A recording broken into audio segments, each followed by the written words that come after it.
విషయాలను మనం ఆలోచించడానికి దేవుడు మనకు చూపించాడు. 28వ అధ్యాయం చివరి భాగాన్ని ఈరోజు చెప్పాలని లేక ఆదివారమే ఈ విషయం ఎక్కువ మంది మధ్యలో మాట్లాడే అవకాశం ఉంటుందనే ఉద్దేశంతో నేను దీన్ని ఇక్కడ వరకు లాక్కొని వచ్చాను అనమాట. అంటే చెప్పిన విషయాలే మళ్ళీ మరొక తలంపుతో చెప్పడం జరుగుతూ వచ్చింది. ఈ సందర్భాన్ని నేను చదివి ధ్యానం చేసుకుందాం. 16 నుంచి 20 వచనాల వరకు. 11 మంది శిష్యులు యేసు తమకు నిర్ణయించిన గలిలయలోని కొండకు వెళ్ళిరి. వారు ఆయనను చూచి ఆయనకు మ్రొక్కిరి గాని కొందరు సందేహించిరి. అయితే యేసు వారి యొద్దకు వచ్చి, పరలోకమందును భూమి మీదను నాకు సర్వాధికారం ఇవ్వబడి ఉన్నది. కాబట్టి మీరు వెళ్ళి సమస్త జనులను శిష్యులనుగా చేయుడి. తండ్రి యొక్కయు కుమారుని యొక్కయు పరిశుద్ధాత్మ యొక్కయు నామములోనికి వారికి బాప్తిస్మం ఇచ్చుచు, నేను మీకు ఏ సంగతులను ఆజ్ఞాపించుతునో వాటినన్నింటినీ గైకొనవలెనని వారికి బోధించుడి. ఇదిగో నేను యుగ సమాప్తి వరకు సదాకాలము మీతో కూడా ఉన్నానని వారితో చెప్పెను. మరొకసారి ప్రభువును బట్టి దేవుని నామానికి మహిమ చెల్లిస్తూ మరొకసారి మీ అందరికీ వందనాలు తెలియజేసుకుంటున్నాను. ఇలా మనం కలిసి వాక్యం ధ్యానం చేసుకోవడం చాలా సంతోషకరమైన విషయం. దేవునికి ఆనందం, అలాగే మన అంతరంగాలకు క్షేమాన్ని కలుగజేసేది.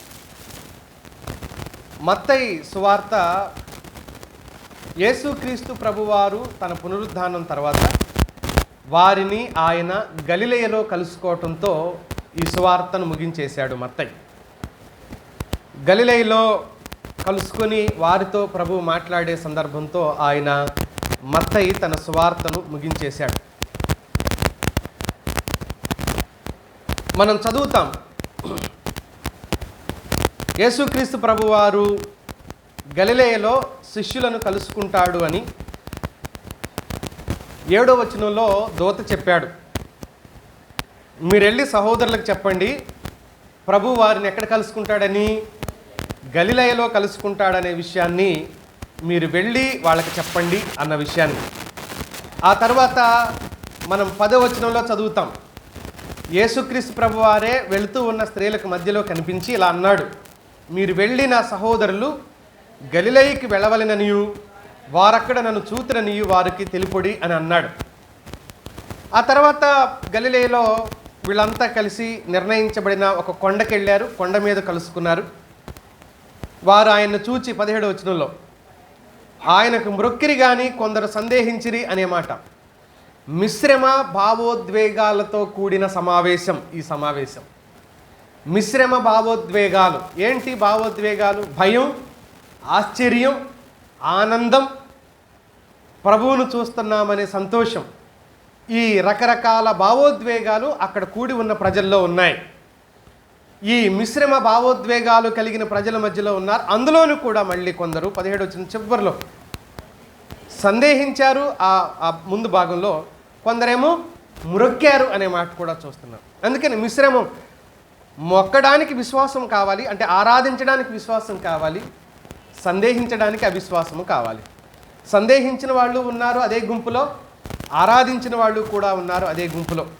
బహుశా మత్తయి రాసిన ఈ సందర్భాన్నే ఒకవేళ పౌలు కొరింథీ మొదటి పత్రిక 15వ అధ్యాయం 6వ వచనంలో శిష్యులు ప్రభు మాట గంభీరంగా తీసుకున్న తర్వాత దానికి ముందు అనేకులు ఆయన్ను నమ్మారు అని 500 కంటే ఎక్కువైన సహోదరులకు ఒక్క సమయమందే ఆయన కనిపించాడు అన్న సందర్భం బహుశా ఈ కొండ మీద జరిగి ఉండవచ్చును అని కొంతమంది బైబిల్ పండితుల భావన. ప్రభువారు అక్కడ వాళ్ళకి ఒక ఆజ్ఞ ఇచ్చాడు. ఆ ఆజ్ఞ ఏంటి అని అంటే, మీరు వెళ్ళి సమస్త జనులను శిష్యులుగా చేయుడి. సమస్త జనాలకు మీరు సువార్త చెప్పి శిష్యులుగా వాళ్ళని మార్చాలి అని చెప్పాడు. అందుకనే ఈ ఆజ్ఞను శిష్యులు చాలా సీరియస్గా తీసుకున్నారు. మామూలుగా ఏం తీసుకోలేదు శిష్యులు. చాలా సీరియస్గా తీసుకున్న కారణం చేత వాళ్ళు సీరియస్గానే సువార్త ప్రకటన చేశారు. ఆ కారణం చేత వాళ్ళని ఏమన్నారంటే, అపోస్తుల కార్యగ్రంథం 17వ అధ్యాయం 6వ వచనంలో, ఇదిగో భూలోకమును తలక్రిందులు చేయువారు వచ్చారు అని. వాళ్ళు ప్రకటించే ప్రకటన, ప్రచారం, వారి సువార్త వినేవాళ్లకు 17వ అధ్యాయం 6వ వచనంలో భూలోకమును వీళ్ళు ఏం చేసినట్లుగా కనబడుతుంది, జనాలకు తలక్రిందులుగా చేశారు అంటున్నారు ఆ ప్రజలు, ఆనాడు ఉన్న ప్రజలు. శిష్యులు యేసుక్రీస్తు ప్రభువారు చెప్పిన ఈ ఆజ్ఞ, దీన్నే బైబిల్ పండితులు ఏమంటారు అని అంటే గ్రేట్ కమిషన్ అంటే గొప్ప ఆజ్ఞ అన్నాడు. ఎన్ని ఆజ్ఞలైనా ఉండొచ్చునేమో, కానీ అన్ని ఆజ్ఞల కంటే గొప్ప ఆజ్ఞ ఒకటి ఉంది. ఆ ఆజ్ఞ మత్తయి సువార్త 28వ అధ్యాయం 19వ వచనంలో ఉంది అని చెప్తారు బైబిల్ పండితులు. ఈ ఆజ్ఞను గనక సంఘం నెరవేర్చకపోతే మిగతా ఆజ్ఞలు నెరవేర్చడానికి మనుషులే ఉండరు అని అర్థం. ఈ ఆజ్ఞను గనక నెరవేర్చకపోతే మిగతా ఆజ్ఞల గురించి చర్చించుకోవడానికే మనుషులు ఉండరు, మిగతా ఆజ్ఞల గురించి ఆలోచించడానికే మనుషులు ఉండరు. ఎందుకు అనంటే సర్వలోకానికి వెళ్ళి సమస్త జనులకు సువార్త ప్రకటించే వారిని శిష్యులుగా చేయకపోతే, ఆ శిష్యుడు మళ్ళీ శిష్యులుగా మార్చకపోతే, ఆ శిష్యుడు మళ్ళీ మన శిష్యుల్ని చేయకపోతే శిష్యరికం అనేది ఆగిపోకూడదు. ఇది సాగిపోయే చర్య, ఇది నిత్యం కొనసాగుతూ ఉండే చర్య. ఈ చర్య గనక ఆగిపోతే సంఘమే ఉండదు, సంఘ పరిచర్యనే ఉండదు, సంఘ పరిచర్య ఆగిపోతుంది, సంఘ పరిచర్య సాగటానికి ఏమీ ఉండదు. ఇక ఏదైనా చేయకుండా వదిలివేయబడినప్పుడు కాలక్రమంలో ఆ ఆలోచన, ఆ పని మరుగున పడిపోతుంది. ఎవరైతే మొదట ఉండిన వారు చేయకుండా ఆపివేశారో ఆ తర్వాత తరానికి ఆ పని చేయాలన్న విషయం కూడా వాళ్లకు అర్థం కాకుండా పోతుంది, వాళ్లకు దాని గురించి ఎప్పటికీ అర్థం కాకుండా పోతుంది. కనుక గొప్ప ఆజ్ఞ కాస్త విస్మరణగా మారిపోయింది అన్నాడు ఓ దైవజనుడు, మరిచిపోయినదిగా మారిపోయింది అని అన్నాడు. ఓ దైవజనుడు దీనికి ఒక లెక్క చెప్పాడు. సంఘంలో 100 మంది 100% మంది ఉంటే 95% మంది ఒక్క ఆత్మను కూడా సంపాదించకుండా వీళ్ళు పరలోకమైతే పరలోకం, ఒకవేళ ఇటు అయితే అటు వెళ్ళిపోతారంట. ఎంతమంది 95% మంది ఒక్క ఆత్మను కూడా ప్రభువులోకి నడిపించకుండా చచ్చిపోతారంట. ఇది దుఃఖకరమైన విషయం కాదు? ఆలోచించండి ఒకసారి. 95% మంది ఒక్క ఆత్మను కూడా నడిపించరంట. 80% మంది స్థిరమైన సాక్ష్యం ఇవ్వలేరు. వీళ్ళు చెబుతారు కానీ వినేవాడికి అర్థం కాదంట. 80% మంది చెబుతారు, ఏదో సాక్ష్యం చెబుతారు దేవుని గురించి, కానీ వీళ్ళు ఏం చెప్పారో ఎదుటివాడికి అర్థం కాక ఎవ్వడూ నమ్మడు వీళ్ళు చెప్పింది. ఎంతమంది? 80% మంది అని చెప్పాడు. 71% మంది సువార్తను అసలు పట్టించుకోరు, ఎవడైనా చెప్పాలనుకుంటే సహకరించారంట. వీళ్ళెంతమంది? 71% మంది అని చెప్పాడు. తర్వాత 2% మంది ఉన్నారు, 2% కంటే తక్కువ మంది అంట పరిచర్యలో పాలు పొందుతారంట. వీళ్ళు మాత్రమే 2% కంటే తక్కువ, 1.5 అన్నా కావచ్చు, 2 అనుకోండి అన్నాడు ఆయన. వీళ్ళు మాత్రమే పరిచర్యలో పాలు పొందేవాళ్ళుగా ఉంటారు అని చెప్పాడు. సంఘం ఎలా ఆలోచన చేయటం ప్రారంభించిందంటే రక్షించబడటంతో సంతృప్తి చెందుతూ ఉంది, రక్షించబడటంతో సంతృప్తి చెందుతూ ఉంది. ఇతరుల రక్షణ గురించి చింతించటం మానేసింది, ఇతరుల రక్షణ గురించి చింత మానేసింది. చర్చికి రావటం, వీలైనప్పుడు ప్రార్థించటం, వీలైన పరిచర్యలో కొద్దో గొప్ప భౌతిక పరిచర్యలో అది కూడా సహకరించడం, ఇంట్లో ఉన్నప్పుడు బైబిల్ చదవటం, చుట్టూ శుభ్రమైన వాతావరణం, మంచి అలవాట్లను అలవరుచుకొని నడవటం, ఇలాగే ఉండిపోయారు సంఘం. వీటితోనే ఉండిపోయారు. ఎవరితో మాకే బంధాలు సంబంధాలు లేవు అనే భావనలోకి సంఘం పూర్తిగా నెట్టివేయబడింది. అంతం వరకు సహించిన వాడు అన్నాడు, ఆ రక్షించబడును అన్నాడే తప్ప అంతం వరకు సహించటానికి పిలవలేదు మనల్ని అందుకేం పిలవలేదు. మనల్ని ఎందుకు పిలిచాడు? పాతాళ లోక ద్వారాలు మూసేయడానికి పిలిచాడు. మన దాడి ఎక్కడ జరగాలి? సంఘం ద్వారా జరగవలసిన దాడి ఎక్కడంటే పాతాళలోక ద్వారాల మీద జరగాలి, పాతాళలోక పునాదుల మీద జరగాలి సంఘం ద్వారా జరిగే పరిచర్య. ఈ పరిచర్య ఎలా మారిపోతూ వచ్చింది అనంటే ఆత్మసంతృప్తి చెందుకోవటం. ఆత్మసంతృప్తి, ఈ ఆత్మసంతృప్తి ఏ వైపుకి తీసుకువెళ్ళిపోతుంది అనంటే సౌకర్యాలు. సంఘంలో ఏముండాలంట? అన్ని రకాల చెప్పండి సౌకర్యాలు ఉండాలి. మనం ఉండే ఈ 2 గంటలు 2.5 గంటలు ఎంతమంది 2.5 గంటలు ఉంటున్నారు? 2.5 గంటల జనాభా ఎంతమంది ఉంటారు? మొదటి ప్రార్థనకి ఎంతమంది ఉంటారు? వాళ్ళు 2.5 గంటలు ఉన్నట్టు, అంతే కదండి. ప్రారంభ ప్రార్థనకి ఎంతమంది ఉంటున్నారో వాళ్ళు 2.5 గంటలు ఉన్నట్టు. మరి ప్రారంభ ప్రార్థనకి ఎంతమంది ఉంటున్నాం? వేళ్ల మీద లెక్క పెట్టుకోవాలి కదా, వేళ్ల మీద లెక్క పెట్టుకోవాలి. ప్రపంచం నాశనం వైపుకి వెళ్ళిపోతుంది, ఆత్మీయుడు సౌకర్యవంతమైన స్థితి కలిగి ఉన్నాడు. ఆత్మీయుడు చాలా సౌకర్యవంతమైన స్థితి కలిగి ఉన్నాడు. నేను 3 తలంపులు ఈ సందర్భంలో నుంచి మీ దృష్టికి తీసుకుని వచ్చే ప్రయత్నం చేస్తా. గొప్ప ఆజ్ఞనిచ్చాడు యేసుక్రీస్తు ప్రభువారు. గ్రేట్ కమిషన్ అనే మాటను మనం చదువుతున్నాం. 18వ వచనం ఒకసారి చూడండి. ఇలా అన్నాడు, అయితే యేసు వారి యొద్దకు వచ్చి, పరలోకమందును భూమి మీదను నాకు సర్వాధికారము ఇయ్యబడి ఉన్నది అని అన్నాడు. సర్వాధికారం ఇయ్యబడిన వాడు ఆజ్ఞాపించాడు. ఏమి ఆజ్ఞాపించాడు? సర్వలోకానికి మీరు వెళ్ళండి, సర్వ సృష్టికి మీరు సువార్తను ప్రకటించండి అని అంటున్నాడు. సర్వలోకానికి వెళ్ళండి, సర్వ సృష్టికి మీరు సువార్తను ప్రకటించండి అని అన్నాడు. ఈ అన్నవాడు ఎవరు అంటే 18వ వచనంలో చెప్తున్నాడు, సర్వాధికారం కలిగిన వాడు. ఆజ్ఞకు ఆధారం ఎవరు? ఎవరు చెప్పారని ఖచ్చితంగా దీన్ని పాటించాలి. ఒక మనిషికి మరో మనిషికి చెబితే అది ఆజ్ఞగా తీసుకోవచ్చు, తీసుకోకపోవచ్చు. కానీ దేవుడు చేయమని చెప్పాడు అంటే నో ఎక్స్క్యూజ్. ఖచ్చితంగా దేవుడు చెప్పాడు అని అంటే ఆ పనిని మనిషి చేసి తీరాలి, దానికి వాయిదాలు ఉండకూడదు. దేవుడు ఆ మాట చెప్పాడంటే చేయాలి. చెప్పినవాడు ఎవరు? మొదటి ఆలోచన. ఆజ్ఞకు ఆధారం ఎవరు అంటే సర్వాధికారి అయిన దేవుడు. ఆయన ఏమని చెప్పుకున్నాడు? 18వ వచనంలో నాకు భూమి మీద సర్వాధికారం ఇయ్యబడి ఉన్నది అన్నవాడే ఆజ్ఞాపించాడు.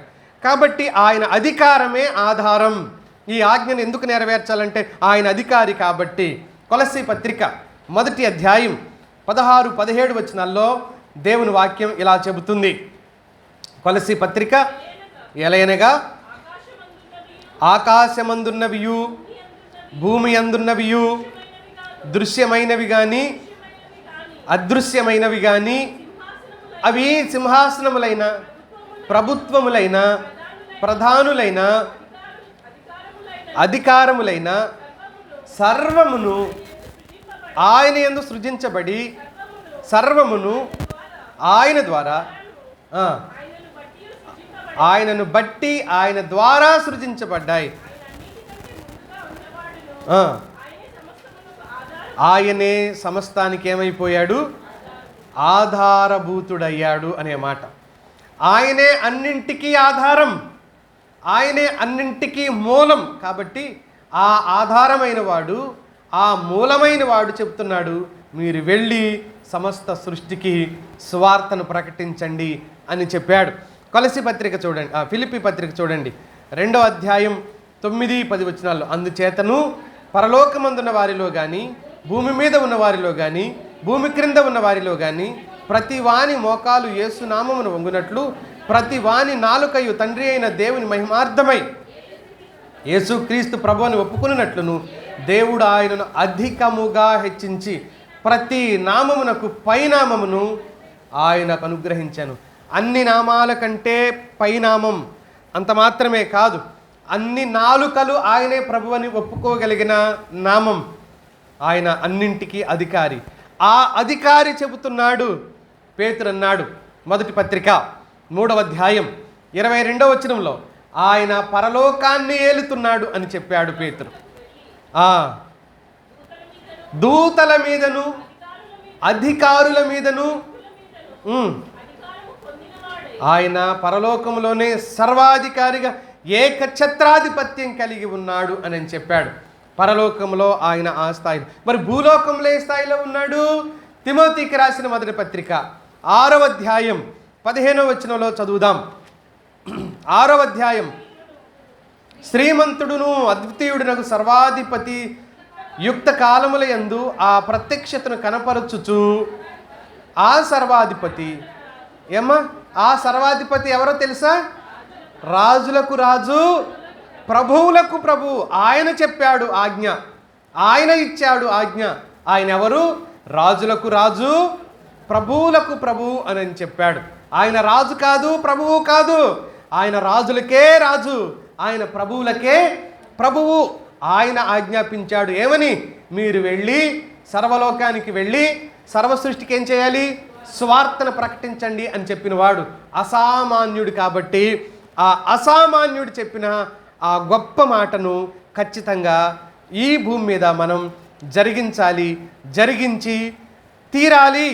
అందుకని అపోస్తలులు తప్పనిసరిగా చేశారు ఆ ప్రక్రియను. అపోస్తల కార్యగ్రంథం 2వ అధ్యాయం 36వ వచనంలో చూడండి. మీరు సిలువ వేసిన ఈ యేసునే దేవుడు ప్రభువుగాను క్రీస్తుగాను నియమించను అని ప్రకటించారు వాళ్ళు. ఆఖరికి అపోస్తలులు అనేక మంది ఘోరమైన మరణాన్ని పొందారు. అందరూ ఘోరమైన మరణాన్నే పొందారు. యోహాను మినహాయించి అని చెప్తుంటారు. పూర్తిగా మనకు తన గురించి తెలియదు. మిత్రులారా, ఆయన తన సర్వాధికారాన్ని బట్టి చెప్పాడు. చెప్పినవాడు సర్వాధికారి కనుక ఆ చెప్పినవాడు చెప్పిన మాట మనం తప్పకుండా జరిగించి తీరాలి అనే మాట. సరే, అసలు విషయాల్లో నేను ఎక్కువ సమయం ఉండటానికి ప్రయత్నం చేస్తా. రెండవ విషయానికి వస్తున్నాను నేను. రెండవ విషయంలో 19-20 వచనాల్లో ఉన్న మాట ఇప్పటికి మనం 2-3 సార్లు చదివాం. ఇందులో ఆజ్ఞ యొక్క అసలు రూపాన్ని చూస్తాం మనం. ఈ రెండో పాయింట్ ఏంటంటే ఆజ్ఞ యొక్క సారాంశం శిష్యులను తయారు చేయడం. ఆజ్ఞ యొక్క సారాంశం ఏంటంట? శిష్యులను తయారు చేయడం. యేసుక్రీస్తు ప్రభువారు చెప్పిన మాట అపోస్తలులను తయారు చేయండి అని చెప్పలేదు. కానీ ఎవరిని తయారు చేయమని చెప్పాడు? శిష్యులను తయారు చేయమని చెప్పాడు. అపోస్తలులు ఎంతమంది? 12 మంది మాత్రమే ఉన్నారు. మిగిలిన వాళ్ళు చాలామంది ఇప్పుడు అపోస్తలులను పెట్టుకుంటారు, కానీ వాళ్ళు అపోస్తలులుగా ఎలిజిబుల్ కాదు. ఎందుకంటే వాక్యానుసారంగా ఎలిజిబుల్ కాదు. అపోస్తలులుగా పిలువబడ్డానికి వారికి అర్హత లేదు. పెట్టుకుంటారు, ఏమైనా పెట్టుకోవచ్చు, ఏదైనా పెట్టుకోవచ్చు. ఒట్టిగా పిలిపించుకోవడానికి పిలిచేవాళ్ళు పిలుస్తుంటారు కాబట్టి వాళ్ళు పిలిపించుకుంటారు. సరే, ఆ విషయాన్ని పక్కన పెట్టేద్దాం. కానీ ఏం చేయాలి? అపోస్తలులను చేయలేం, కానీ మనం ఏం చేయొచ్చు? ప్రతి ఒక్కరిని శిష్యులుగా మార్చవచ్చు. ఇప్పుడు యేసును నమ్మిన వారందరూ ఏం కావాలని ఆయన కోరుకున్నాడు? విశ్వాసులు అవ్వాలని కోరుకోవాలా? మనమందరం ఏమవ్వాలని కోరుకున్నాడు? ఆయన శిష్యులము కావాలి అని కోరుకున్నాడు. యేసును నమ్మి మారు మనసు పొంది బాప్తిస్మం తీసుకున్న ప్రతి ఒక్కరూ దేవుని దృష్టిలో ఎవరవ్వాలని ఆయన ఆశ? శిష్యులు కావాలి అని ఆశ, శిష్యులు కావాలి అని కోరిక. శిష్యుని యొక్క ఉద్దేశం ఏంటి?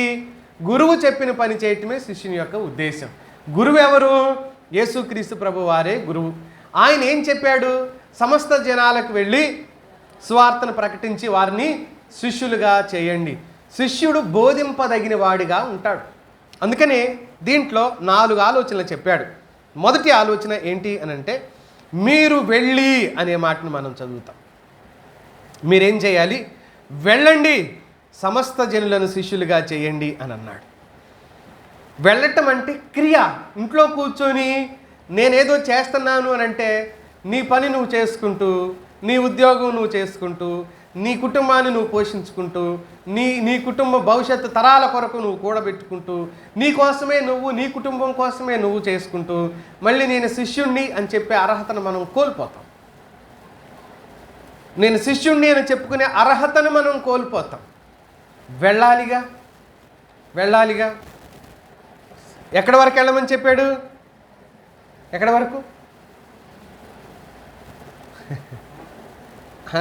మీరు నేనేదో కొత్త మాట చెబుతానని మీరు ఎందుకు నామకం చూస్తున్నారు? మత్తయి సువార్త 28వ అధ్యాయంలో 19వ వచనంలో ఆయన ఎక్కడికి వెళ్ళమన్నాడు? అది చదవండి చాలు. మీరు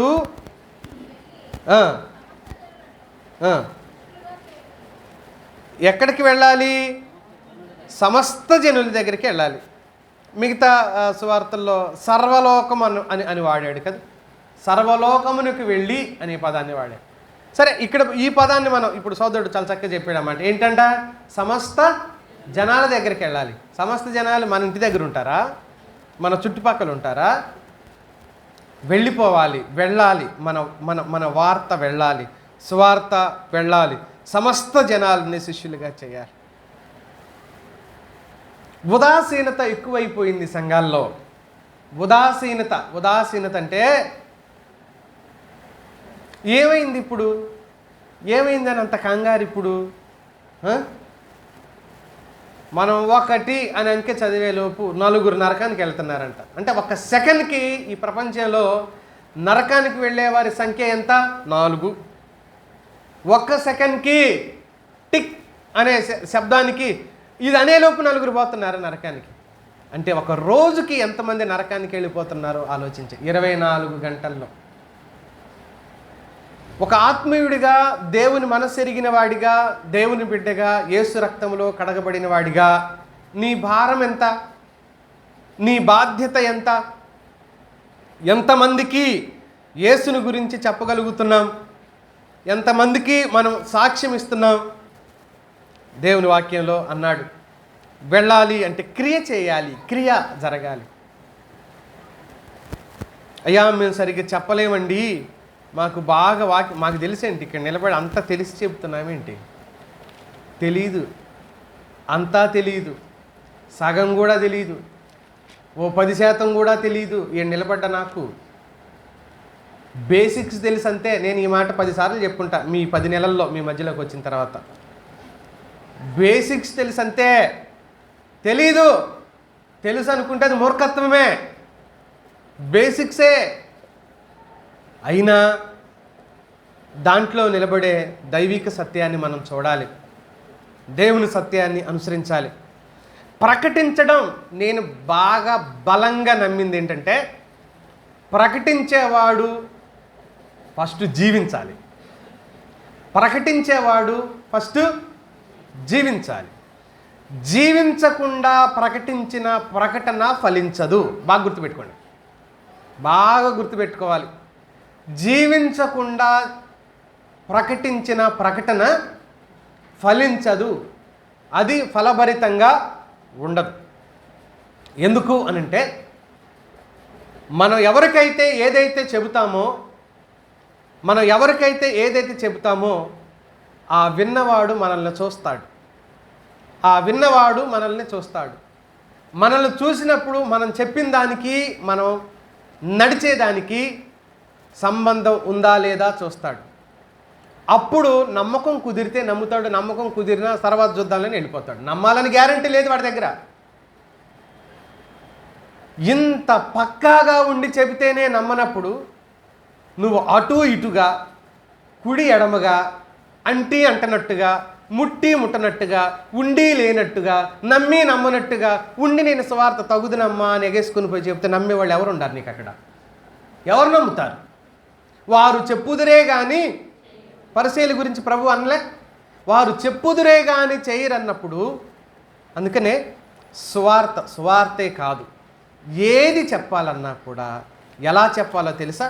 అపోస్తల కార్య గ్రంథం 1వ అధ్యాయం 2వ వచనం. తరువాత ఆయన పరమునకు చేర్చుకొనబడిన దినము వరకు ఆయన అలయించదమ్మా, ఆయన చేయుటకును బోధించుటకును. యేసుక్రీస్తు ఫస్ట్ ఏం చేశాడు? ఏది బోధించాలనుకున్నాడో దానిని యేసుక్రీస్తు ప్రభువారు చేశాడు, ఆ తర్వాతే బోధించాడు. ఎంత గొప్పవాడు ఆయన చూడండి. కానీ ప్రభు పరిసయ్యుల గురించి మాట్లాడుతూ వారు చెప్పుదురే కానీ చేయరు. ఈ ప్రపంచంలో ఈజీ వర్క్ ఏంటి తెలుసా? చెప్పటం. కష్టం ఏంటి తెలుసా? ఆ చెప్పిన దాన్ని చేయటం. కానీ దేవుని పిల్లలంగా మనం ఏది చెబుతామో అది మన అనుభవం అయి ఉండాలి. మనం చెయ్యనిది సమాజానికి చెప్పకూడదు. ఇలా చెప్తారు. ఇలా చదివాను నేను. సత్యాగ్రహం టైంలో గాంధీ గారు ప్రయాణం చేస్తున్న సందర్భంగా మార్గ మధ్యలో ఒక దగ్గర ఆగారంట. ఆయన ఆగితే ఓ తల్లి ఒక 12 ఏళ్ల కొడుకుని తీసుకుని వచ్చి ఆయన ముందు నిలబెట్టి, వీడికి బుద్ధి చెప్పండి అన్నదంట ఆమె. వీడికి బుద్ధి చెప్పండి గాంధీ గారు అని అంటే, ఏం బుద్ధి చెప్పాలమ్మా చెప్పు అని అంటే, వీడు మా ఇంట్లో బెల్లం నిల్వలు ఉన్నాయి ఎక్కువగా, బెల్లం వ్యాపారం ఏమో బహుశా వాళ్ళది, రోజు బెల్లం తింటున్నాడండి, ఎంత చెప్పినా వినట్లేదు, వీడు కొంచెం బుద్ధి చెప్పండి అంటే ఆయన అన్నాడు రేపు చెప్తా, రేపు తీసుకురా అన్నాడంట. అదేంటండి ఈరోజు చెప్పటానికి రేపు చెప్పటానికి ఎంత వ్యత్యాసం ఏం లేదు కదా, ఈరోజే చెప్పొచ్చుగా అంటే, ఆయనకు రోజు ఉదయాన్నే మేకపాలల్లో బెల్లం వేసుకొని తాగటం అలవాటంట. ఆయనకు మేకపాలల్లో రోజు బెల్లం వేసుకొని పాలు తాగటం అలవాటంట ఆయనకు. అందుకని ఎప్పుడు రమ్మంటున్నాడు, రేపెందుకు, రేపటి నుంచి మానేసి వాడికి చెప్తా రేపటి నుంచి బెల్లం అలవాటు మానేసి వాడికి చెప్తాను అని. లోకంలో ఉన్న వ్యక్తులే నైతికతను ఈ స్థాయిలో పాటించగలిగినప్పుడు, నైతిక విషయాల గురించి ఇంత పక్కాగా పర్ఫెక్ట్గా ఉండగలిగినప్పుడు, దేవుని పిల్లలుగా వారు చెప్పుదరే కానీ చెయ్యరనే స్థితి మనం ఆ నిందను భరించుతుంది ఈరోజు సంఘం. ఆలోచించండి ఒకసారి. మత్తయి రాసిన సువార్తలో ప్రభువారు మాట్లాడుతూ ఇలా అన్నారు, 5వ అధ్యాయం 19వ వచనం. కాబట్టి ఈ ఆజ్ఞలలో మిగుల అల్పమైన ఒకదానినైనను మీరి మనుషులకు అలాగు చేయబోధించువాడు ఎవడో వాడు పరలోక రాజ్యంలో మిగుల అల్పుడు అనబడును. అంటే బోధిస్తున్నాడంటే కానీ వాడు పాటించట్లేదంట, వాడు పరలోకంలో అల్పుడైపోతాడు అన్నాడు. తర్వాత అయితే వాటిని గైకొని బోధించువాడు ఎవడో పరలోక రాజ్యంలో గొప్పవాడైపోతాడు అని చెప్పాడు. ఈరోజు మనం చేయవలసింది ఏంటి, మనం జరిగించవలసింది ఏంటి, మనం పాటించటం ముఖ్యం. మనం పాటించకుండా బోధిస్తే ఎవ్వరూ యేసుక్రీస్తు ప్రభువుని రక్షకుడు అని నమ్మరు. మీరు ఉప్పులా ఉండాలి, వెలుగుగా ఉండాలి అని ఎందుకు చెప్పాడు అని అంటే, ఉప్పు నిస్సారమైతే అది దేని చేత సారం చేయబడుతుంది, అది పారవేయబడి మనుషుల చేత త్రొక్కబడుటకే కానీ మరి దేనికి పనికి రాదు అని అన్నాడు. కనుక మీరు లోకమునకు వెలుగై, నేను ఎక్కడ చదువుతున్నా, మత్తయి సువార్త 5:13-14 నుంచి, మీరు లోకమునకు వెలుగై ఉన్నారు, కొండ మీద ఉండి పట్టడము మరుగై ఉండనేరదు. మనుషులు దీపమును వెలిగించి కుంచము కింద పెట్టరు, కానీ అది ఇంట నుండి వారందరికీ వెలుగుచ్చుటకై దీపస్తంభం మీదనే పెట్టుదురు.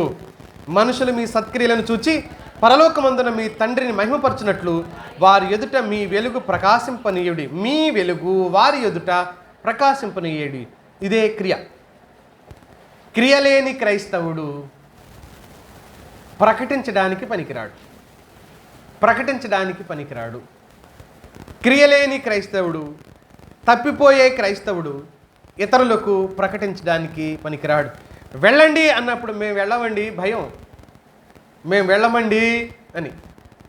మహారాష్ట్రలో తెలుగు వాళ్ళ మధ్యలోకి సువార్త ప్రకటించడానికి నన్ను 2004లో ఒక దైవజనుడు సువార్తకు తీసుకెళ్ళాడు. చాలా గ్రామాలు తిరిగాం, మేము చాలా విలేజులు తిరిగాం, సువార్త ప్రకటిస్తూ తిరుగుతున్నాం. ఒక చోటుకి వెళ్ళిన తర్వాత రక్షించబడిన వారు గుంపు మాకు కనిపించింది. అతడు ఒక విశ్వాసి, వీళ్ళకి పరిచయస్తుడే. నన్ను తీసుకెళ్ళిన దేవుని సేవకుడికి, మాతో వచ్చిన సహోదరులకి, ట్రాన్స్లేషన్ చేసే వాళ్ళకి, వాళ్ళందరికీ పరిచయస్తులే వాళ్ళు. ఆయన అన్నాడు కదా, ఆయన మాతో చాలాసేపు మాట్లాడిన తర్వాత నేను ఆయనతో ఇలాగ అన్నాను, దైవజనుడితో, అన్నా ఈయన చాలా బాగా మాట్లాడుతున్నాడు, ఈ సహోదరుడితో ఈరోజు సాక్ష్యం చెప్పించండి. నా వర్తమానానికి ముందు సాయంత్రం నేను వాక్యం చెప్పబోతున్నాను, నా వాక్యానికి ముందు ఈయన్ని సాక్ష్యం చెప్పించండి అన్నాను నేను. సరే తమ్ముడు చెప్పించుదాం అన్నాడు ఆ దైవజనుడు. ఆయన పిలిచి, తమ్ముడు ఈరోజు సాయంత్రం ఈ సూర్యం తమ్ముడు వాక్యం చెప్పడానికి ముందు నువ్వు సాక్ష్యం చెబుదు కానీ అని అన్నారు. ఆయన పర్లేదులే అన్న, పర్లేదులే అంటాడు. పర్లేదా, దేనికి పర్లేదు, నీకు తినమని పెడుతున్నావేంటి, పర్లేదులే వేరే వాళ్ళకి పెట్టండి ఇది అనడానికి. నువ్వు ఎలా రక్షించబడ్డావు, ఊదరగొట్టేశాడు, పగల మొత్తం ఆ బురదని వేసాడు. సాయంత్రం అదే చెప్పమంటున్నావు, ఆయన ఏమంటున్నాడు, పర్లేదు పర్లేదు అంటున్నాడు. పర్లేదు ఏంది, నీ తలకాయ పర్లేదు కాదు, చెప్పు, సాక్ష్యం చెప్పు అని అన్నాడు ఆయన, ఆ సేవకుడు. చెప్పమని అన్న తర్వాత నేను చెప్పను అంటున్నాడు. వాళ్ళిద్దరి మధ్యలో ఘర్షణ జరుగుతూనే, చెప్పు తమ్ముడు అని నేను ఒప్పిస్తున్నాడు. ఆయన నేను చెప్పనన్నా అంటున్నాడు.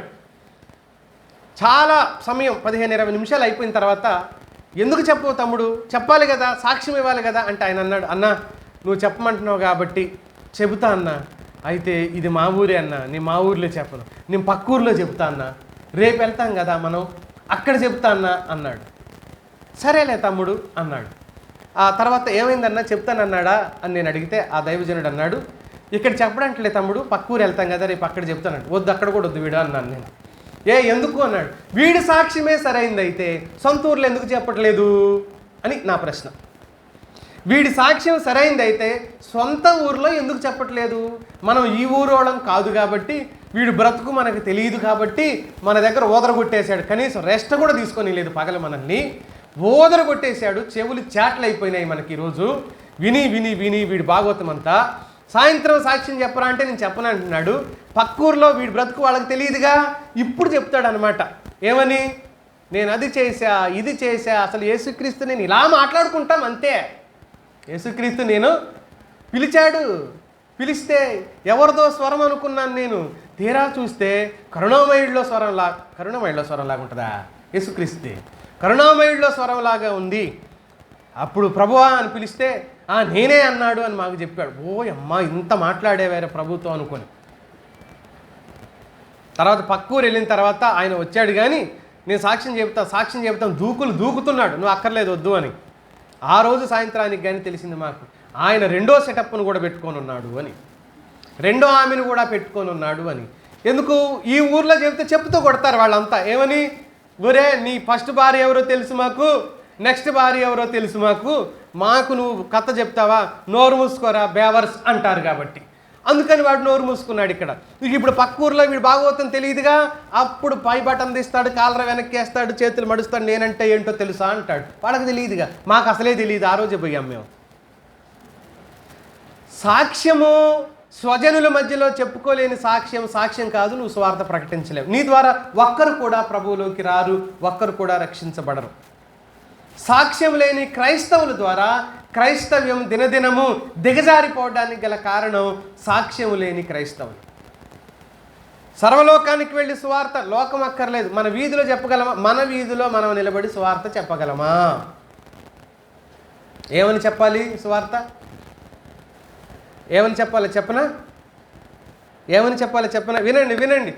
మీ వీధిలో నువ్వు నిలబడి, ఎక్కడ నిలబడి? నా వీధే అనండి, ఇక నాకే పెట్టండి దానికి గురి. పోనీ ఎవరి వీధిలో వాళ్ళం నిలబడి, మన వీధిలో మనం నిలబడి మనం ఏం చెప్పాలి ఇప్పుడు? ఏమని చెప్పాలి అని అంటే, సువార్త, నా వీధి ప్రజలారా వినండి, నేను చెప్పే సువార్త, నన్ను చూడండి, నా బ్రతుకును చూడండి, యేసుని నమ్మండి. ఏమనాలి? నన్ను చూడండి, నా బ్రతుకును చూడండి, యేసుని నమ్మండి. ఎంతమంది చెప్దాం? పై చేతులు ఎత్తొద్దులే, మనసులో అనుకుందాం, జవాబు చెప్పుకొని చాటుగా ముసుగేసుకొని చెల్లు మనం సరుచుకోండి చెంప మీద. అది నేను చెప్పలేని స్థితిలో ఉన్నానే ప్రభువా అని సరుచుకోండి చెంప మీద. ఎంతమంది మాట చెప్పగలం? నన్ను చూడండి, యేసుని నమ్మండి. ఈ మాట ఒకరోజు పిఏ స్వామి గారు చెప్తే ఈ మాట చెప్పారు. ఏజెన్సీ ప్రాంతంలో వాళ్ళు, శ్రీకాకుళం ఏజెన్సీ ప్రాంతంలో సువార్త ప్రకటించడానికి వెళ్ళినప్పుడు, విజయనగరం ఆ ప్రాంతాల్లో సువార్త ప్రకటించడానికి వెళ్ళినప్పుడు వీళ్ళని ఎదుర్కోవడానికి అక్కడ ఉన్న సేవకులు ఎవరో ఒక సహోదరుని పంపించారంట, వీళ్ళ బ్యాగులు సూట్ కేసులు తీసుకొని రావడానికి. అతడు వచ్చాడు, నెత్తి మీద సూట్ కేసు పెట్టుకున్నాడు, ఈ జబ్బకి బ్యాగ్ తగిలించుకున్నాడు, చేతిలో ఒకటి పట్టుకున్నాడు, ఒక చేత్తో పట్టుకొని మోస్తా నడుస్తూ ఉన్నాడు. అన్నగారు అన్నాడు. ఏంటి చెప్పు. ఆయన పేరు ఏదో చెప్పారు కానీ మర్చిపోయాను నేను. ఏంటి చెప్పు అని అంటే, అన్న నన్ను కూడా సువార్తలో వాడుకోండి అన్నా అన్నాడంట ఆయన. నన్ను కూడా సువార్తలో వాడుకోండి అన్నా అంటే, సరే కొంత దూరం మళ్ళీ అన్నాడంట, అన్నా నన్ను కూడా సువార్తలో వాడుకోండి అన్నా అన్నాడంట. సరేలే తమ్ముడు వాడుకుంటా, నీకు పాటలు వచ్చా? అబ్బే రావన్నా అన్నాడంట. మరి ఏం వాడుకోవాలి వీడిని అనుకున్నారు. మళ్ళీ కొద్ది దూరం వెళ్ళిన తర్వాత మళ్ళీ అడిగాడంట, అన్నా నన్ను సువార్తలో వాడుకోండి అన్నా అన్నాడు. సరేలే వాడుకుంటాంలే. ప్రార్థన వచ్చా? అన్నా నాకు ప్రార్థన రాదన్నా అన్నాడు. మరి పాట రాదంటాడు, ప్రార్థన రాదంటాడు, ఏం వాడుకోవాలి ఇతన్ని అనుకున్నారు. సరేలే తమ్ముడు వాడుకుంటున్నాంలే. నీకు చదువు వచ్చా అన్నాడంట కొద్దిసేపటికి. నాకు చదువు రాదన్నా అన్నాడంట. ఇంకా ముందుకు వెళ్ళిపోయారు, చాలా దూరం వెళ్ళిపోయిన తర్వాత ఇంకా అంటున్నాడు, అన్నా నన్ను వాడుకోండి అన్న. వాడుకుంటామే తమ్ముడు, ఇప్పుడు నువ్వు చేసేది కూడా సువార్తే. సేవకులకి బ్యాగులు మోస్తున్నావు, నీకు చదువు రాదు, పాట రాదు, ప్రార్థన రాదు, ఏమీ రాదు, మళ్ళీ వాడుకుంటున్నావు. ఏం వాడుకోవాలి నిన్ను, ఊకే తల తింటున్నావు అన్నాడంట స్వామి గారు. అప్పుడు ఆయన అన్నాడంట, ఏం లేదన్నా, మా ఊర్లో చౌరస్తా 4 రోడ్లు కూడలు ఉందన్నా, నన్ను మధ్యలో నిలబెట్టన్నా. వింటున్నారా? నన్ను మధ్యలో నిలబెట్టి పేరు నాకు జ్ఞాపకం రావట్లేదన్నాను కదా, ఇతన్ని చూడండి, యేసుని నమ్మండి అని చెప్పన్నా చాలన్నా అన్నాడంట ఆయన. ఇతన్ని చూడండి, యేసుని నమ్మండి అని చెప్పన్నా సరిపోద్ది, నన్ను ఆ రకంగా వాడుకో అన్నా అన్నాడంట. ఏంటి తమ్ముడు అలా ఎలా చెప్పాలి? నిన్ను చూసి యేసుని నమ్ముకో అంటే ఎందుకు నమ్ముకుంటారు? నమ్ముతారన్నా. నన్ను చూసి యేసుని నమ్మండి అంటే ఖచ్చితంగా నమ్ముతారన్న. మీరు చెప్పండి నమ్ముతారంటే ఎందుకు తమ్ముడు అన్నాడు. పూర్వం నా బ్రతుకు అపవిత్రం, అబద్ధం, మోసం, గొడవలు, తాగుబోతుని, తిరుగుబోతుని, కొట్టాను, తిట్టాను, అన్నీ చేశాను. నేను ఇప్పుడు ప్రభువుని నమ్మాను కదన్నా, అన్నీ వదిలేశానన్నా. అందరు నన్ను వింతగా చూస్తున్నారన్నా ఇప్పుడు. అందుకని నన్ను నిలబెట్టి మధ్యలో ఈయన చూసి యేసుని నమ్మండి, మీ బ్రతుకులు కూడా మారతాయని చెప్పండి అన్నా అని అంటే స్వామి గారు కన్నీళ్లు పెట్టుకొని, తమ్ముడు క్షమించు, నన్ను అర్థం చేసుకోలేకపోయాను అని చెప్పాడంట. బహిరంగ సభలో చెప్పాడు ఆయన ఈ మాట. ఎంతమంది చెప్పగలం? నన్ను చూసి యేసుని నమ్మండి మిత్రులారా అని మన స్నేహితులతో కానీ బంధువులతో కానీ, అసలు మన కుటుంబీకులకు చెప్పగలమా? నీకు 2-3 అన్నదమ్ములు అక్క చెల్లెళ్ళు ఉన్నారనుకో, మీరు ముగ్గురు, నువ్వు చిన్నోడవో, మధ్యలోవాడో, ఫస్ట్ వాడవో, లేకపోతే ఫస్ట్ అమ్మాయివో, మధ్యలోనో, చివరో, మిగతా 2 పిలిచి, ఏ 2 అయినా సరే మిగతా 2 పిలిచి వాళ్ళు నమ్మని వాళ్ళు అయితే, మీరు నన్ను చూడండి యేసుని నమ్మండి అంటే ఏమంటారండి? ఎక్స్క్యూజ్ మీ, అర్థం కాలేదా? అర్థమైందా? అర్థం కాలేదా? నన్ను చూడండి యేసుని బయట వాళ్ళకి వద్దులే, మన ఇంట్లో వాళ్ళకి ఈ మాట చెప్తే వాళ్ళు ఏమంటారంటారు?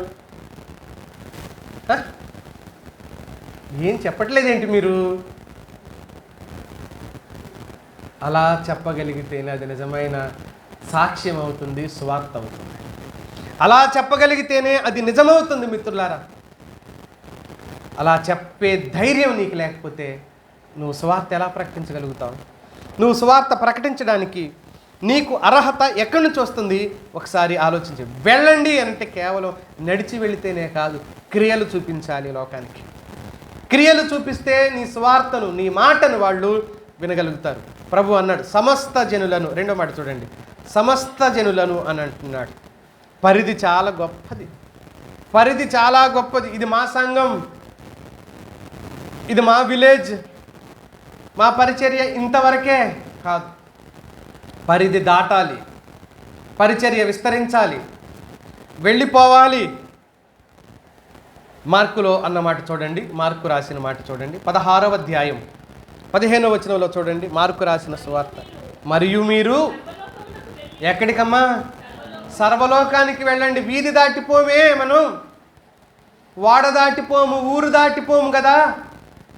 సర్వలోకానికి వెళ్ళండి, సర్వ సృష్టికి సువార్తను. ఈ మాట అపోస్తుల కార్యాలు ఏమని చెప్పాడు చూడండి. 1వ అధ్యాయం 8వ వచనంలో ప్రభువారు, అయినను పరిశుద్ధాత్మ మీ మీదకి వచ్చినప్పుడు మీరు శక్తి నొందెదరు కనుక మీరు యెరూషలేములోను యూదయ సమరయ దేశముల అందంతటను, తర్వాత భూ దిగంతముల వరకు, భూమి చివర్ల వరకు అన్నాడు. భూమి చివర్ల వరకు, చివర్ల అంచుల వరకు వెళ్ళిపోవాల్సిందే అన్నాడు. భూమి అంచుల వరకు వెళ్ళండి, వెళ్ళండి. ప్రతి ఒక్కరూ ఈ పని చేయాలి. ఇది సామూహిక కృషి, ఒక్కరు చేసే పని కాదు. సంఘానికి ఇవ్వబడిన బాధ్యత, సంఘానికి ఇవ్వబడిన బాధ్యత. కొందరు వెళతారు, కొందరు ఆర్థికంగా సహకరిస్తారు, ఎక్కువ మంది ప్రార్థన చేస్తారు. ఈ 3 పనులు చేయాలి. కొందరు వెళతారు, కొందరు ఆర్థికంగా సహకరిస్తారు, కొందరు ఎక్కువ మంది ప్రార్థన చేస్తారు. ఇది జరగాలి. సువార్త పరిచారకుల కోసం, ప్రచారం చేసేవారి కోసం ప్రార్థించాలి. సువార్త ప్రచారం చేసేవారి కోసం ఆర్థికంగా సహకరించాలి. సువార్త ప్రచారం చేయడానికి వెళ్ళడానికి ప్రోత్సాహం కలిగించాలి. రెండో మాట ఇందులోంచి చూద్దాం. అంటున్నాడు, తండ్రి కుమార పరిశుద్ధాత్మ నామంలోనికి బాప్తిస్మం ఇయ్యండి అని చెప్పాడు. ఒక వ్యక్తిని యేసుక్రీస్తు ప్రభువులోకి నడిపించిన తర్వాత అతడు విశ్వసించాక రక్షించబడతాడు. రక్షించబడిన తర్వాత బాప్తిస్మం పొందుకుంటాడు. ఇది బహిరంగ గుర్తు మాత్రమే. రక్షణ లేకుండా బాప్తిస్మం పొందినంత మాత్రాన ఆ బాప్తిస్మం అతన్ని పరలోకానికి చేర్చదు. 10 సార్లు బాప్తిస్మం తీసుకున్నా అది అతన్ని పరలోకానికి చేర్చదు. ఇది మనం బాగా గుర్తుపెట్టుకోవాల్సిన విషయం. నేను బాప్తిస్మం అనే అంశం మీద ఒక కరపత్రిక రాశాను. ఎంతమంది తిట్లకు అది కారణమైందో బహుశా మీలో కొంతమందికి ఇచ్చినట్టున్నాను నేను. మీకు ఆసక్తి ఉంటే, ఒకవేళ ఇప్పటికి మీకు అది దొరకకపోతే, మీ చేతుల్లోకి రాకపోతే, చాలా విస్తారమైన చర్చ అందులో ఉంటుంది. చాలా గొప్ప చర్చ అందులో చేయడం జరిగింది. మీరు చదవండి, తెలుసుకోవచ్చు చాలా విషయాల పట్ల అవగాహన. అలాగే శిష్యులను తయారు చేయటంలో విశ్వాసం బాప్తిస్మం తొలి అడుగు మాత్రమే, కానీ అతడు పని చేయటానికి ముందుకెళ్ళగలగాలి ఆత్మీయుడు. తర్వాత తండ్రి కుమార పరిశుద్ధాత్మ నామంలో బాప్తిస్మం ఇవ్వాలి అని చెప్పాడు. బాప్తిస్మం ఇవ్వటం గురించిన విషయం తండ్రి కుమార పరిశుద్ధాత్మ నామంలో. ఈ మధ్యకాలంలో యేసునామవాదులు, ఏకనామవాదులు, తర్వాత యెహోవా సాక్షులు, వీళ్ళందరూ కూడా దొంగ బాదుకులే, వీళ్ళందరూ అబద్ధ బాదుకులే, వీళ్ళు మొత్తం నరకానికే పోతారు, వాళ్ళని నమ్మారో తస్మాత్ జాగ్రత్త, నరకానికే వెళ్ళిపోతారు. ఇందులో నో ఎక్స్క్యూజ్. యెహోవా సాక్షులని పిలువబడుతున్న వాళ్ళు నరక పాత్రులు. Note this point, recorded video వాళ్ళకి చూపించండి, వాళ్ళకి చూపించండి. చర్చించడానికి నేను రెడీ, చర్చ చేయడానికి నేను రెడీ. యెహోవా సాక్షులు నరక పాత్రులు. మళ్ళీ చెప్తున్నా, యెహోవా సాక్షులు ఎవరు? నరక పాత్రులు. వాళ్ళు ఒక్కళ్ళు కూడా పరలోకానికి రారు. బాధకుల దగ్గర నుంచి ఆ సంఘాల్లో కూర్చునే ఒక్కళ్ళు కూడా పరలోకానికి రారు. అవకాశం కూడా లేదు, అసలు ఆశ కూడా లేదు, లేనే లేదు. వాళ్ళు పరలోకానికి రారు. ఇంత స్ట్రాంగ్ ఎందుకు చెప్తున్నాను తెలుసా? వాళ్ళు రారు కాబట్టి దీనికి చేరమా, ఇక్కడ ఎందుకు చర్చ? వాళ్ళు రారు, కంగారేం లేదు, వాళ్ళు రారు అంతే. ఎందుకు ముఖాన్ని ఒకలాగా పెడుతున్నారేంటి? వాళ్ళు రారు. మిత్రులారా, ఈ అసలే సువార్త ప్రకటన తక్కువగా ఉందిరా నాయన అని ఒక పక్కన ఏడుస్తూ ఉంటే, ఒక పక్కన ఏకనామవాదని ఒకడు వస్తాడు, ఒక పక్కనేమో యెహోవా సాక్షి అని ఇంకొకడు వస్తాడు, ఒకడేమో నేను ఎక్కడికి వచ్చాక వింటున్నా, శనివారం వాడు వచ్చాడరా అనుకుంటే వాడేవాడు సోమవారం కూడా వచ్చాడంట. అది ఆరాధన ఎప్పుడంట? సోమవారం కూడా ఉందంట. నేను ఇక్కడికి వచ్చాకే వింటున్నాను నాయన. శనివారం ఒకడంటే మళ్ళీ సోమవారం. వీళ్ళందరూ పరలోకానికి రాదు. ఇంత సింపుల్గా వీళ్ళందరినీ పరలోకానికి రావు అంటానికి ఎంత ధైర్యం! ఎన్ని గుండెలు! ఒకటే గుండె చాలా గట్టిగా ఉంది, రారు ఎవరు. చెప్తున్నా, వాళ్ళు ఎవరు రారు. నువ్వు చూస్తావా అంటే ఖచ్చితంగా మీరు కూడా చూస్తారు, రారు వాళ్ళు ఎవరు.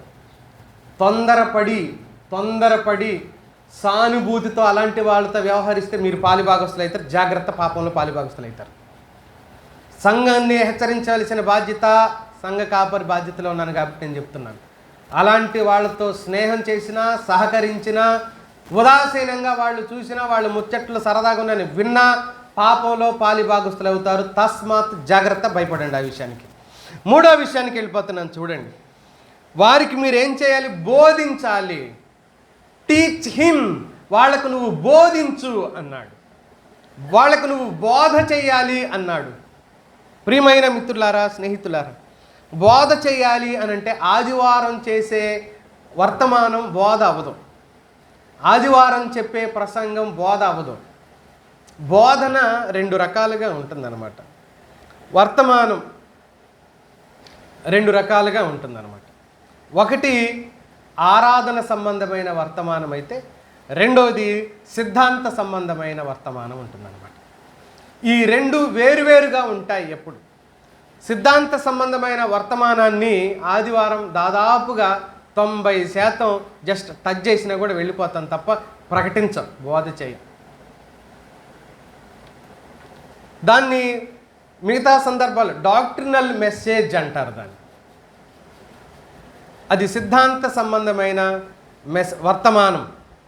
కనుక సంఘం ఎప్పుడు నేర్పించబడుతుంది వాక్యం అని అంటే, ఆదివారం 10,000 వర్తమానాలు విన్న వాక్యం నేర్చుకోడు ఆత్మీయుడు. వాక్యం నేర్చుకోలేడు, అవకాశం ఉండదు.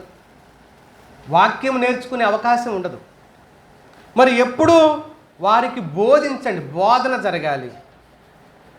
ఆ బోధన ఎప్పుడు అంటే ప్రత్యేక సందర్భాలలో ఏర్పాటు చేయబడిన సమయాలలో చెప్పే బోధనే బోధన. అప్పుడు నేర్చుకుంటాడు వాక్యం. నువ్వు 10,000 వర్తమానాలు గొప్ప బాధకుల దగ్గర నేర్చుకొని నువ్వు వాక్యం నేర్చుకోలేవు. ఎందుకంటే అది నేర్చుకునే వాక్యం కాదు. అది నేర్చుకోవడానికి కాదు, దేవుణ్ణి మహిమపరచడానికి, జీవించడానికి కారణమైనప్పటికీ కూడా ఈ ఆదివారం చెప్పిన ఈ వర్తమానం జీవితంలోకి తీసుకోవడానికి ఎలా తీసుకోవాలో కూడా చెప్పేదే బోధన అంటాం దాన్ని.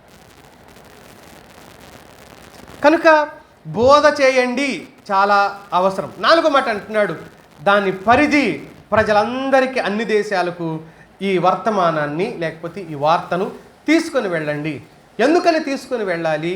ఈ పరిధి అంత గొప్పది ఎందుకు ఈ పరిధి గొప్పది అని అంటే, సామెతల గ్రంథం 24వ అధ్యాయం 11వ వచనం చూడండి. 24, చావునకు పట్టబడిన వారిని నీవు తప్పించుము, నాశనమునకు జోగుచున్న వారిని నువ్వు రక్షించవా అంటాడు. నాశనానికి జోగుతున్నారు.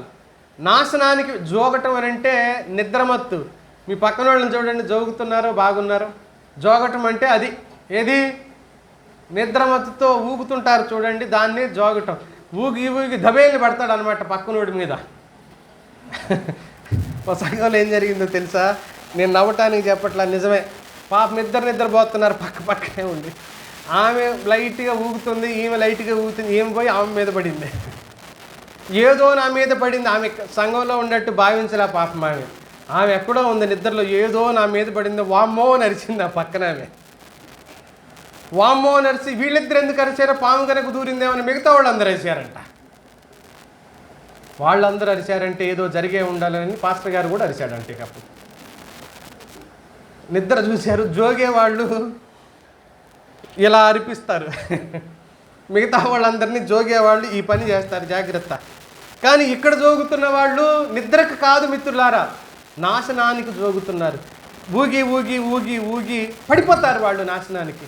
మన చుట్టూ ఉన్న ప్రపంచం ఆ స్థితిలోనే ఉంది. మన చుట్టూ ఉన్న ప్రపంచం ఆ పరిస్థితిలోనే ఉంది. వాళ్ళు విధించబడ్డారు చావుకి. 79వ కీర్తనలో భక్తుడు ఇలా అన్నాడు, 11వ వచనంలో. తొందరగా చూడండి అమ్మా. చెరలోనున్న వారిని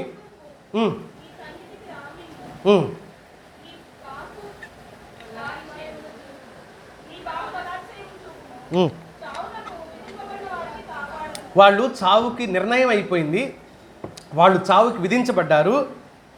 వాళ్ళ పక్షాన నేను ప్రార్థిస్తున్నాను ప్రభు అంటున్నాడు భక్తుడు. వారి మొర నీ దగ్గరకు రా, నువ్వు వాళ్ళ బాధను నువ్వు అర్థం చేసుకో. వాళ్ళు నాశనం అయిపోబోతున్నారు. మిత్రులారా, మనం దేవుని పిల్లలమైతే చావుకి విధించబడి నాశనానికి సిద్ధమైపోతూ వెళ్ళిపోతున్న వాళ్ళని రక్షించడానికి మన వంతు ప్రయత్నం మనం ఏం చేస్తున్నాం? నేను అందుకే అన్నాను, ఉదాసీనంగా ఉండిపోయింది సంఘం. ఉదాసీనంగా. ఓ దైవజనుడు ఒక ఉదాహరణ ఇలా చెప్పాడు. ఓ సముద్రంలో ఏదైనా ఓడలు బద్దలైపోయి ఆ మనుషులు అందులో పడిపోతున్నప్పుడు కోస్ట్ గార్డులు అంటారు, వాళ్ళని బయటికి తీసుకొస్తారు చూడండి. అలాంటిది ఒకటి స్వచ్ఛందంగా ఏర్పాటు చేశారంట. ఓ స్థలంలో ఏర్పాటు చేశారు. అది చాలా కాలం నుంచి కొనసాగుతూ ఉంది. వీళ్ళ దగ్గర పాత బోట్లు, పాత లైఫ్ జాకెట్లు, పాత లోపల ఉన్న సౌకర్యాలన్నీ పాతగా అయిపోయినాయి. అది కూడా ఎప్పుడు కూలిపోతుందో అనే స్థితిలోకి వచ్చింది. చాలా ప్రమాదాలు అక్కడ జరుగుతూ ఉండగా వాళ్ళందరినీ సాహసంతో ఒడ్డుకు తీసుకొస్తున్నాడు. వాళ్ళందరినీ ఒడ్డుకు చేస్తున్నారు, పరిచర్య చేస్తున్నారు, ఆహ్వానం పలుకుతున్నారు, వాళ్ళందరికీ వైద్యం చేస్తున్నారు. వారిని మరణంలోంచి చాలామందిని తప్పిస్తూ ఉన్నారు. కాలం కొనసాగుతూ ఉండగా ఎవరైతే అలా తప్పించబడుతూ బ్రతికిన వాళ్ళు ఉన్నారో వాళ్ళందరూ ఏం చేశారంటే, ఈ పాతబడిపోయింది, మమ్మల్ని కాపాడింది ఇది అని చెప్పేసి కొత్తగా దాన్ని ఏం చేశారు, అంతకుముందు చెక్కలతో ఉన్న కాస్త పెద్ద బిల్డింగ్ని ఏర్పాటు చేశారంట. వాళ్ళందరూ కలిసి డబ్బులు వేసుకొని పెద్ద బిల్డింగ్ కట్టారు. ఆ పెద్ద బిల్డింగ్ కట్టి లోపల ఉన్న వాళ్ళకి అన్ని రకాల సౌకర్యాలు ఏర్పాటు చేశారు. అన్నీ ఇచ్చిన తర్వాత, అన్ని సౌకర్యాలు పొందుకున్న తర్వాత వాళ్ళు పడుకోవటానికి, ఉండటానికి హాలు, బెడ్రూమ్స్ అన్నీ ఏర్పాటు చేసుకున్న తర్వాత వాళ్ళు ఏం చేశారు అంటే గేమ్ పోతాంలే అనే భావంలోకి వచ్చేసారనమాట. కొత్త బోట్లు అన్నీ ఉన్నాయి, వాళ్ళు సుఖాన్ని మరిగారు, సౌకర్యాలు మరిగారు. ఆ తర్వాత చింత లేదు, ప్రశాంతంగా ఉన్నారు. ఓ రోజు వాడ మునిగిపోయి వాళ్ళందరూ మునుగుతూ ఉంటే ఎవడ మునగమన్నాడు, ఎత్తుకొట్టి రావచ్చు అన్నాడంట ఒకడు. వాళ్ళల్లో వాడే ఉదాసీనంగా అయిపోయారు, తిరస్కార ధోరణితో మారిపోయారు. ఏమవుతుందిలే అనే భావనలోకి వచ్చేసారు. మిత్రులారా, ఈ మాట చెప్పి ఆ దైవజనుడు ఏమన్నాడు అని అంటే, నేడున్న క్రైస్తవ సంఘం కూడా ఇలాగే మారిపోయింది, ఇలాగే మారిపోయింది. వర్షపు నీళ్లు లోపల పడుతూ ఆరాధన చేసుకున్న అనుభవాలు మీకున్నాయా? రేకులు పగిలిపోయి, పెంకులు పగిలిపోయి, గుడిసె ఉన్న ఆకులు జారిపోయి, వర్షపు నీళ్లు లోపల పడుతూ ఉండగా, అయినా సరే తడిచిపోతూ ఉండగా, అయినా సరే నువ్వే ప్రభుడవు, నీకంటే గనుడెవరు లేడు అని పాడిన సందర్భాలు, స్తుతించిన సందర్భాల నుంచి కుర్చీ, ఆ పైన ఫ్యాను, కూర్చుంటే కార్పెట్టు, లేస్తే వాష్రూము, తాగటానికి ఏమి నీళ్ళు అమ్మా, మినరల్ వాటరు, మళ్ళీ అందులో చల్లగా కావాలంటే చల్లగా, వెచ్చగా కావాలంటే వెచ్చగా, నార్మల్ కావాలంటే నార్మల్గా. సౌకర్యాలు తప్పు కాదు, ఉపయోగించుకున్న మనం ఏ విధంగా ప్రభువుకు ఉపయోగపడుతున్నాం. ఏ కాలంలోనైనా ఏ సౌకర్యం తప్పు కాదు, వాటిని ఉపయోగించుకునేవారు ఏ విధంగా ఉపయోగపడుతున్నాడు అని. మిత్రులారా, సాతాను తన ప్రభావంతో అతడు పనిచేసుకుంటున్నాడు, చాలా శక్తివంతంగా అతడు పనిచేస్తున్నాడు. అయితే మన చుట్టూ ఉన్నవాళ్ళు నశించిపోతూ ఉండగా ఆత్మలను గూర్చిన భారం మనలో ఎంతమందికి ఉంది? మనలో ఆత్మలను గురించిన భార్య ఎంతమందికి ఉంది? మనం ఏమనుకుంటాము అంటే, బోధకులు బోధ చేస్తారు, స్వార్థికులు స్వార్థ చేస్తారు, మనకేం పని, మనం చర్చికి మనం పోవటమే గొప్ప గౌరవాన్ని ఇచ్చినట్టు దేవునికి అనే భావనతో మనం ఉంటాం. కేవలం మనం చర్చికి పోవటమే గొప్ప పనా? చర్చికి పోవటమే మనం చేసే గొప్ప పనులా? నీ ఖాతాలో ఒక ఆత్మన్నా ఉందా ఇప్పటికీ? నీ ఖాతాలో ఒక ఆత్మనన్నా ప్రభు సన్నిధిలోకి నడిపించగలిగావా? రక్షించబడటానికి నువ్వు కారకుడు అయ్యావా? ఎంతమంది రక్షించబడ్డారు? నువ్వు సువార్త చెప్పగా, నువ్వు వాక్యం చెప్పగా, నీ జీవితాన్ని చూసి, నిన్ను చూసి ఎంతమంది రక్షించబడ్డారు? డాక్టర్ బిల్లీ గ్రహం గారు చనిపోయారు, ఆయన పోయిన సంవత్సరమే. ఆ దైవజనుడు వారి కొడుకు ఓ రోజు వచ్చి ఇలా అడిగాడంట, నాన్నగారు నేను రక్షించబడ్డాను, నేను బాప్తిస్మం తీసుకుంటాను, నాకు బాప్తిస్మం ఇవ్వండి అన్నాడంట. అప్పుడు బిల్లీ గ్రహం గారు కొడుకుతో ఇలా అన్నాడు, సరే సంతోషం, రక్షించబడినందుకు బాప్తిస్మం కూడా ఇస్తాను నీకు, నువ్వు ఏ వాక్యం విని రక్షించబడ్డావో అది చెప్పు, నాకు తర్వాత బాప్తిస్మం ఇస్తా అన్నాడంట ఆయన.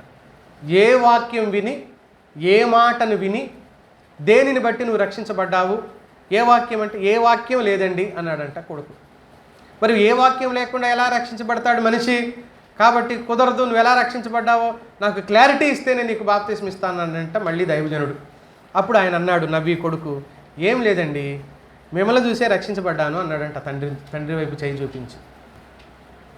ఆయన ఉద్దేశం ఏంటంటే, మీరు స్టేజ్ మీద ఎలా ఉంటారో భక్తి విషయంలో, బోధ విషయంలో, ఇంట్లో అలాగే ఉంటారు.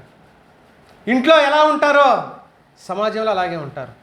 సమాజంలో ఎలా ఉంటారో ఒంటరిగా ఉన్నప్పుడు కూడా అలాగే ఉంటాడు.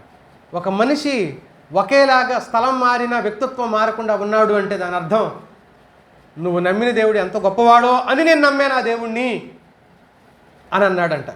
సాక్ష్యం అంటే ఏంటి? జీవితం. సాక్ష్యం అంటే ఏంటి?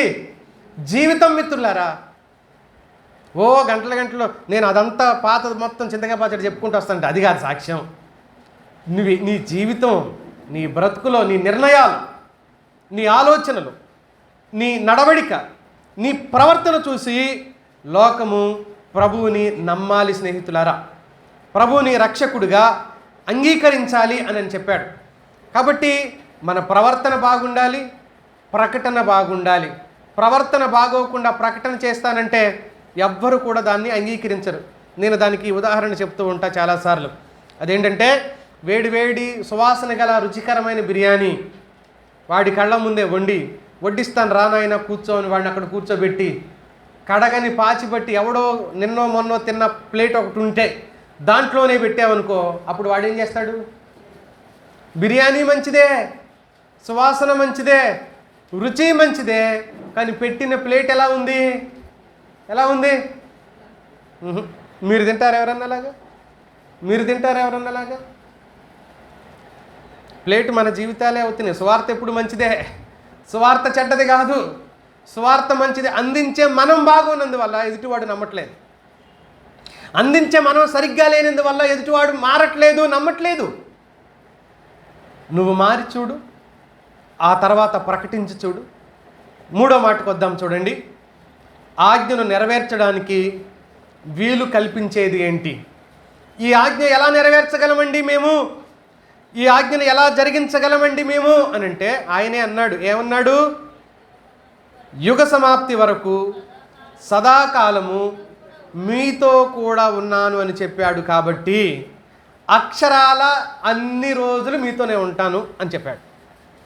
నువ్వు ఈ లోకాన్ని విడిచిపెట్టే వరకు నేను మీతో ఉంటాను. ఒకవేళ మీరు ఈ లోకాన్ని విడిచిపెడితే మీరు వచ్చి నాతో ఉంటారు. అర్థమైందా ఆయన చెప్పిన మాట?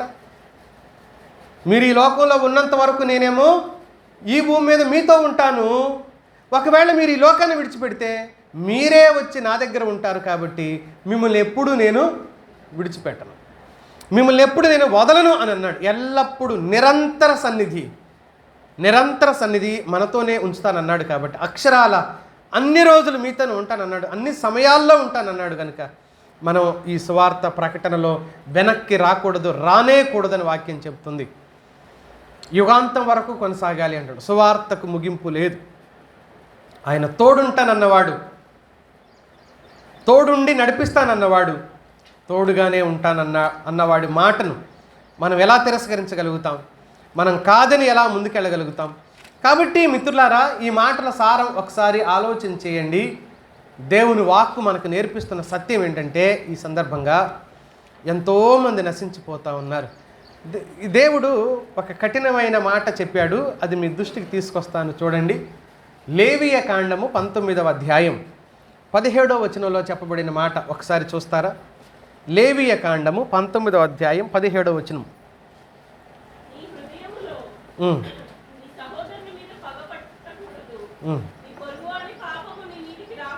నీ పొరుగువాని పాపము నీ మీదకు రాకుండానట్లు నువ్వు తప్పక వాడిని ఏం చేయాలి? గద్దించాలి. అతడు పాపం కలిగి ఉన్నాడని నీకు తెలిసి కూడా నువ్వు మౌనంగా ఉంటే అతడి పాపంలో షేర్ నీకు ఇస్తానన్నాడు దేవుడు. అతడి పాపంలో భాగాన్ని నీకు ఇస్తానన్నాడు దేవుడు. మనకెందుకండి? మేమెవ్వరిని ఏమనం కాబట్టి మమ్మల్ని కూడా ఎవరు ఏమనరు. మేమెవ్వరినే పట్టించుకోం కాబట్టి మమ్మల్ని కూడా ఎవరూ పట్టించుకోరు. మేము వస్తామండి, వెళతామండి, మాకెవ్వరితో సంబంధం లేదండి, ఊర్లోనైనా అంతేనండి. అప్పుడు ఏమంటారు? పిచ్చినారు ఎదవ అంటారు. అట్టుంటండి. ఎవరితో ఏ సంబంధం పెట్టుకుని ఏమంటారు తెలుసా? వీడు పిసిని కొట్టోడు, మాట్లాడడం, ఊర్లో ఎవరితో మాట్లాడడం, ఎవరితో సంబంధాలు ఉండవు, ఎవరిని పలకరించడం, ఉమ్మని పెట్టుకొని వస్తాడు, ఉమ్మని పెట్టుకొని పోతాడు, పాచికంపు నోటికంపు పాచి నోరు వేసుకొని పోతాడు అంటారు. ఎందుకు? నువ్వెవరితో మాట్లాడవుగా, నీకు ఎవరితో సంబంధాలు లేవుగా, నీకు హృదయంలో ప్రేమ లేదు కదా. నాశనం కానీ ఎవరైనా నాశనం కానీ అనే దుర్మార్గపు బుద్ధి మనలో ఉండకూడదు. ఒక రకంగా దోషులం అవుతాం. మనం గద్దించకపోతే దోషులం అవుతాం. ఏమన్నాడు? అతని పాపము చేసింది. వాడేం పాపం చేశాడో నాకు సరిగ్గా తెలిసి సావదు, కానీ చేశాడని తెలుసు. కానీ ఏం చేయాలి? అప్పుడు నేను తప్పక గద్దించాలి. నాకెందుకు బాబు వీడి గురించి అనుకున్నావు అనుకో, అతని పాపము నీ మీదకి వస్తుంది అన్నాడు. ఎహెజ్కేలు గ్రంథంలో ఇంకా ఏమన్నాడు చూడండి. ఎహెజ్కేలు గ్రంథం 33వ అధ్యాయం 11వ వచనం చూడండి. 33:11. కాగా వారితో ఇట్లనుము, నా జీవము తోడు దుర్మార్గుడు మరణము నొందుట వలన నాకు సంతోషం లేదు. దుర్మార్గుడు తన దుర్మార్గత నుండి మరలి బ్రతుకుట వలన సంతోషం కలుగును అన్నాడు. 8వ వచనం చూడమ్మా. దుర్మార్గుడా, మనం అట్లా పిలవలేంలే, దుర్మార్గుడా నీవు నిశ్చయముగా మరణము నొందుదువు అని దుర్మార్గునికి నేను సెలవీయగా అతడు తన దుర్మార్గతను విడిచి జాగ్రత్త పడునట్లు నీవు ఆ దుర్మార్గునికి నా మాట తెలియజేయని ఎడల ఆ దుర్మార్గుడు తన దోషమును బట్టి మరణము నొందును కానీ అతని ప్రాణమును గూర్చి నిన్ను విచారణ చేస్తా అన్నాడు. ఏంటిది కర్మ? దుర్మార్గుడు ఎవడో, చేసిన దుర్మార్గం ఏంటో నాకేం తెలియదు స్వామి. కానీ ఏమంటున్నాడు? తన దోషమును బట్టి మరణమునందును కానీ అతని ప్రాణమును గురించి కనీసం ప్రార్థనన్నా చేసి తప్పించుకుందాం. మనం తప్పించుకోవడానికి ఏముంది మన చేతిలో? కనీసం ప్రార్థన అయినా చేయాలి. ఎంతమంది నశించిపోయే వారి కోసం, నాశనమై దేవునికి దూరం అయిపోతున్న వారి కోసం ప్రార్థించే వాళ్ళు ఎంతమంది ఉన్నారు మిత్రులారా? గొప్ప ఆజ్ఞను నెరవేర్చే గొప్ప విశ్వాసులుగా మనం ఉండగలగాలి. మనం జీవించాలి, చాటించాలి, ప్రార్థించాలి. దేవుడు ఆ కృప మనకు దయచేయనుగాక. తలలు ఉంచుదాం, ప్రార్థన చేసుకుందాం. ఎవరైనా మనం విన్న ఈ మాటల గురించి ప్రార్థన చేయండి.